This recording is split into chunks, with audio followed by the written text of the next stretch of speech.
Assalamualaikum warahmatullahi wabarakatuh.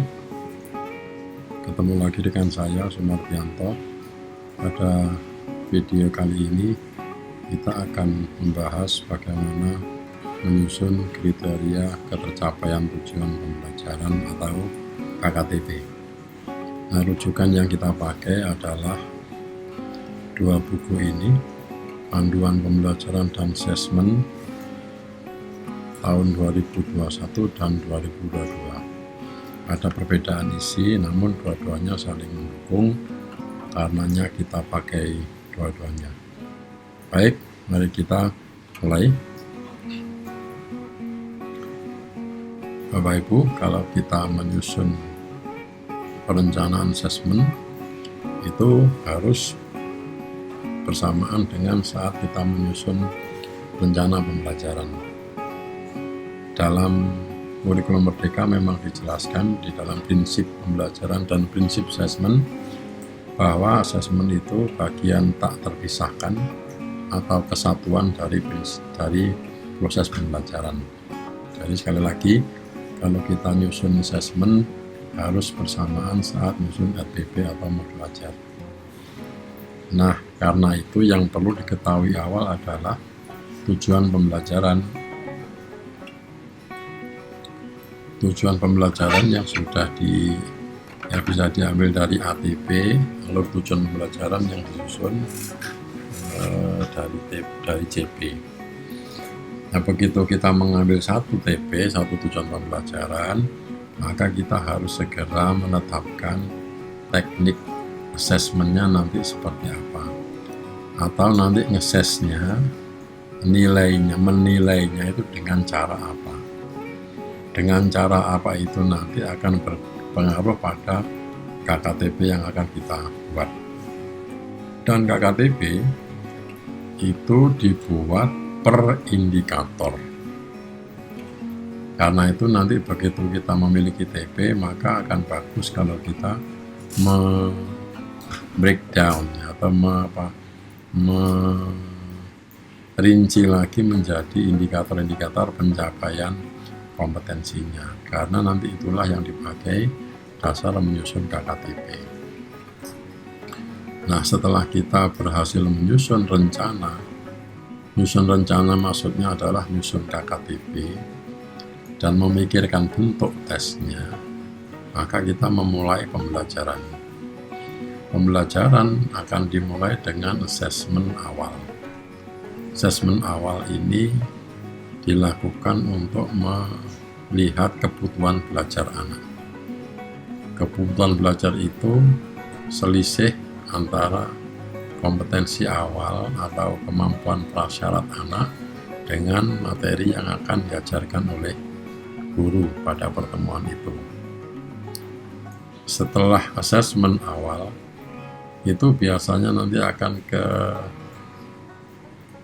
ketemu 3 kelompok siswa, yakni kelompok siswa yang kurang, kelompok siswa yang sedang, dan kelompok siswa yang mahir. Nah, data siswa yang berbeda-beda inilah yang akan menjadi dasar pembelajaran diferensiasi. Artinya pembelajaran harus melayani perbedaan kompetensi anak tadi. Apa yang bisa dibedakan? Yang pertama kontennya, yang kedua prosesnya, yang ketiga produknya. Maksudnya pada kelompok anak yang kurang itu kontennya harus berbeda dari anak yang sedang ataupun anak yang mahir. Misalnya kalau anak yang mahir itu bisa menguasai 10 hal, anak yang sedang itu mungkin 8 hal, maka anak yang kurang itu mungkin hanya 4 atau 5 hal saja target awalnya. Kemudian di dalam proses pembelajaran kepada anak yang kurang dan sedang serta mahir, maka bantuan guru, bimbingan guru akan berbeda. Jadi bimbingan lebih banyak biasanya diberikan kepada anak-anak yang kurang. Anak yang mahir mungkin justru dimanfaatkan atau dimaksimalkan untuk membimbing teman-temannya. Kemudian produknya atau tagihannya, hasilnya itu juga harus berbeda. Artinya anak yang kurang tidak boleh ditagih sama dengan yang sedang maupun yang mahir. Itu dari sisi jumlahnya. Kemudian juga dalam bentuk tagihannya, misalnya anak yang kurang mungkin sederhana saja. Yang sedang ini agak bagus atau agak rumit, yang ini siswa boleh berinovasi. Itu dilakukan saat pembelajaran diferensiasi. Nah, pada saat pembelajaran ini, guru juga melakukan assessment, namanya assessment formatif.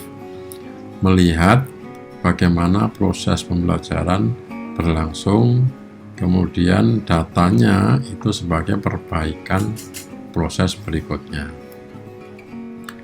Nah, di akhir pelajaran, guru memberikan assessment lagi, namanya assessment sumatif.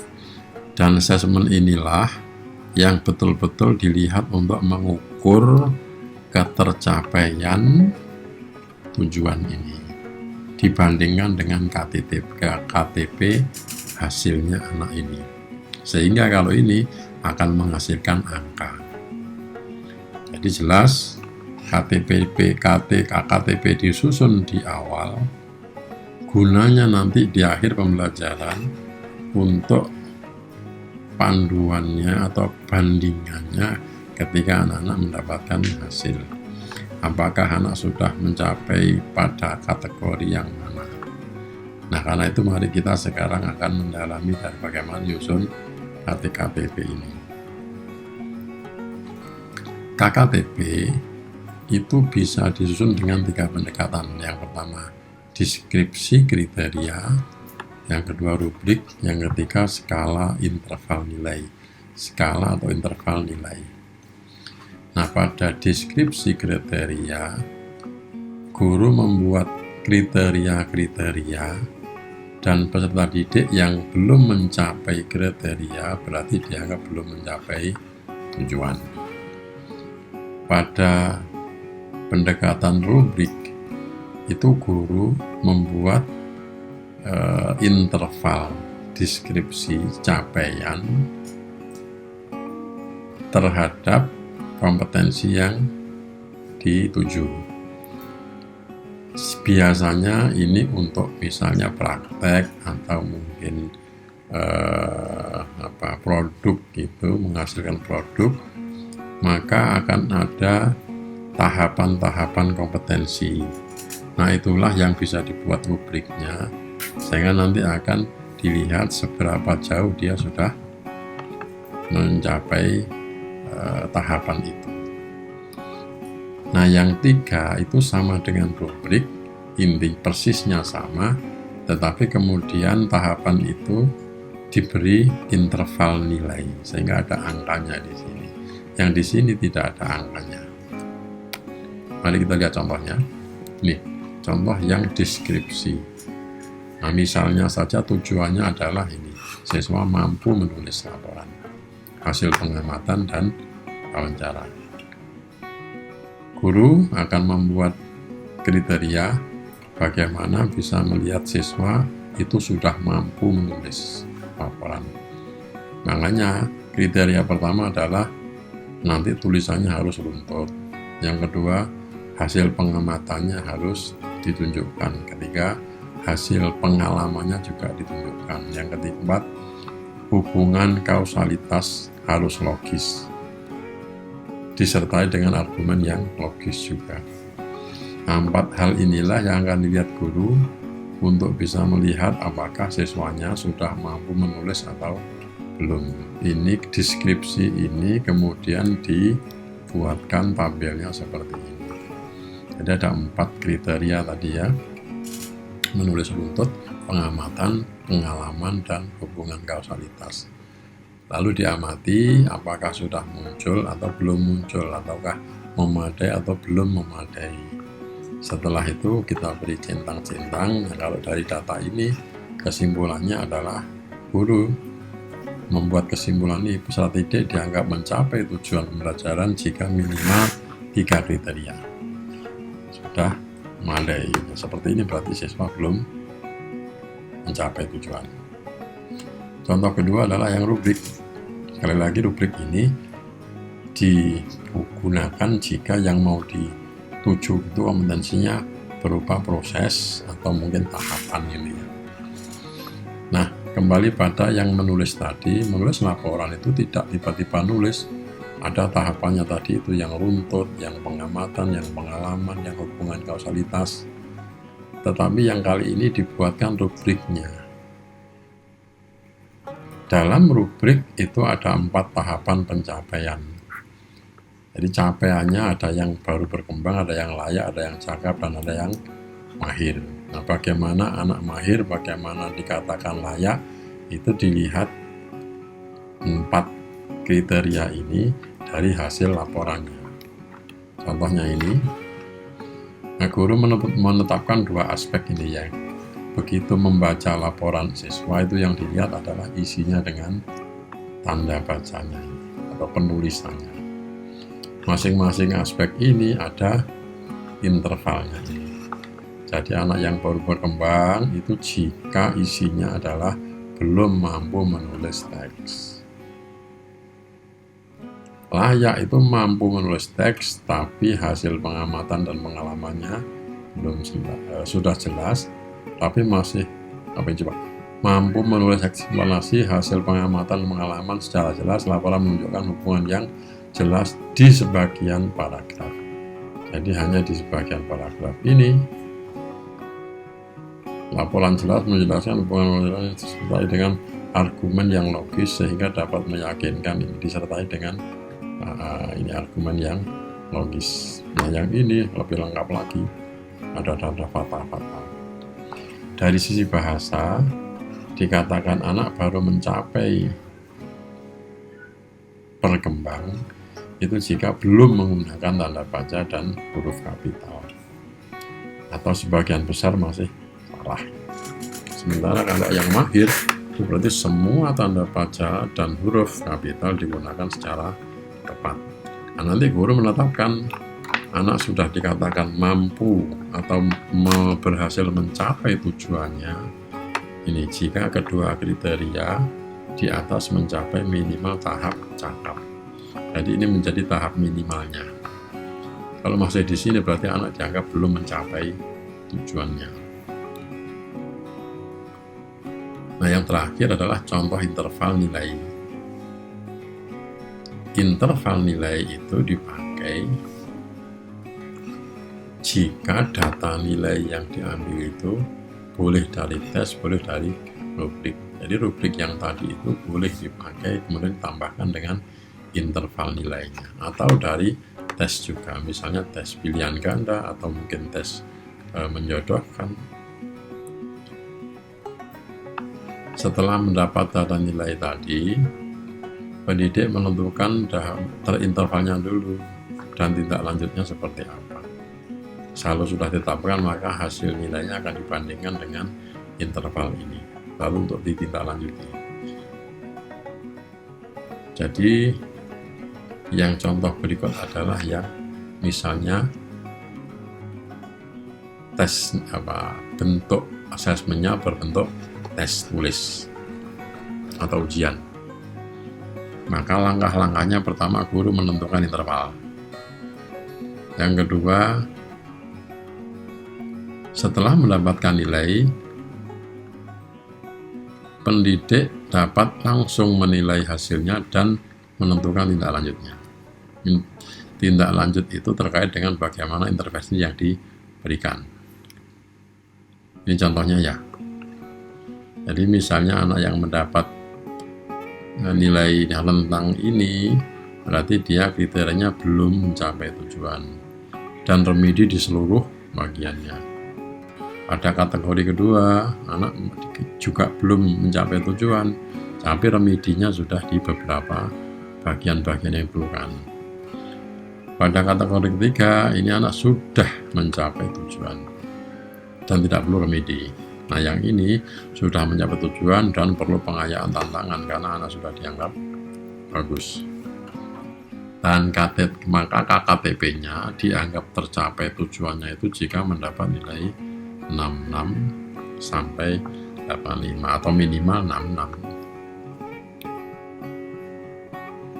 Kalau datanya diambil dari rubrik, maka langkahnya pendidik dapat menetapkan 4 kriteria ketuntasan.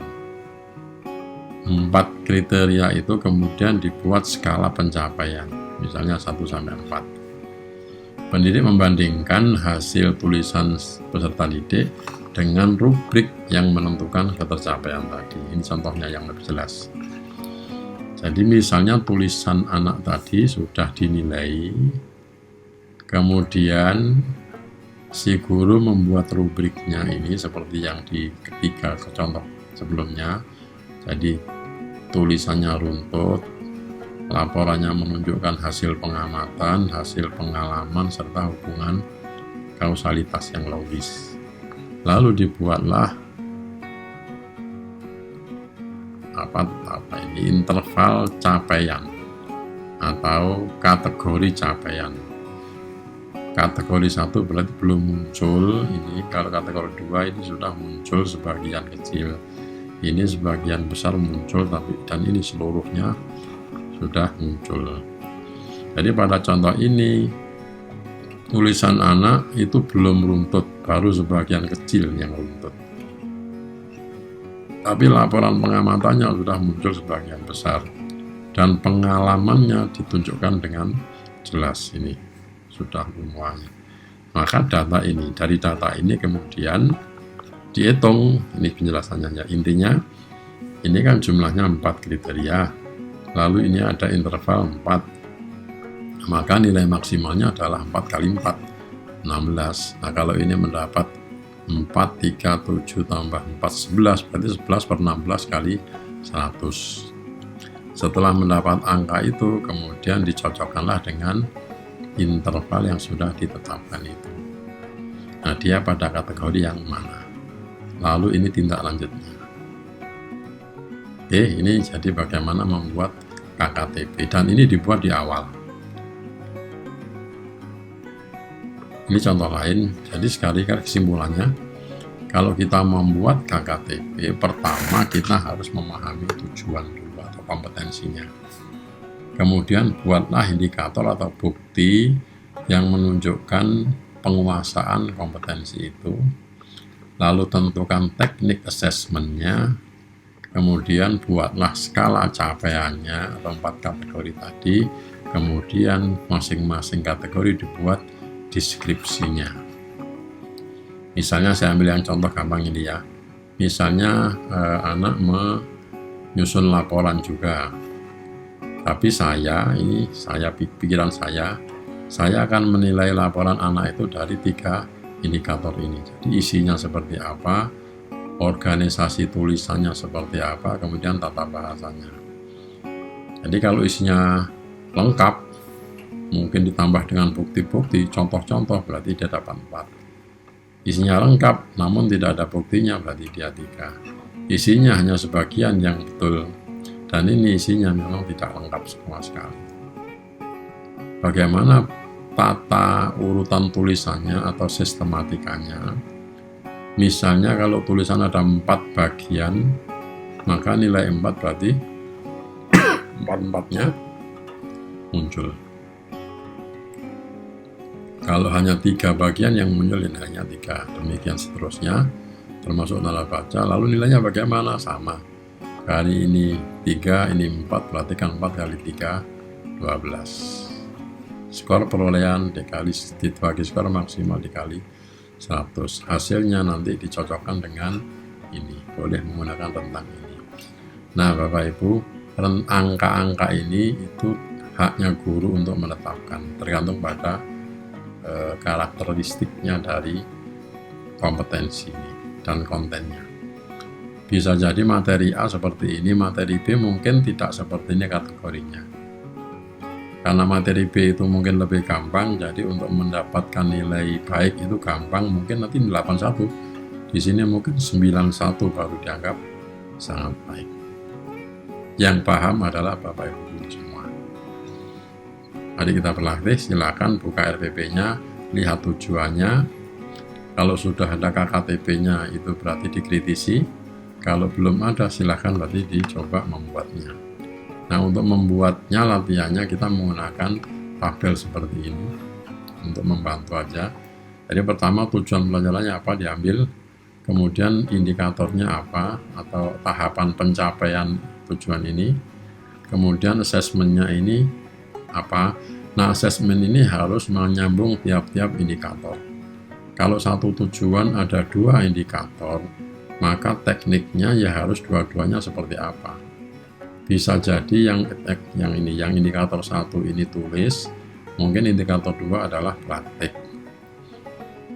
Karena bentuknya beda, tentu nanti KKTP-nya juga berbeda. Aspek ini jika masih ada hal-hal detail yang mau dinilai dari indikator ini. Nah, inilah kriterianya dari masing-masing kategori. Jadi anak dikatakan kurang jika seperti apa, anak cukup itu seperti apa, baik seperti apa, kemudian amat baik seperti apa. Nah, kalau ini sudah kita buat, maka begitu kita mengadakan assessment sumatif di akhir pertemuan atau mungkin di akhir beberapa pertemuan, hasil anak tinggal dikategorikan dengan yang mana ini. Setelah itu baru dipikirkan tindak lanjutnya. Oke, selamat berlatih, mudah-mudahan sukses semua. Sulit ya, semuanya memang harus sulit di awal, tapi begitu kita latih nanti semuanya menjadi gampang. Sekian, terima kasih, sampai bertemu.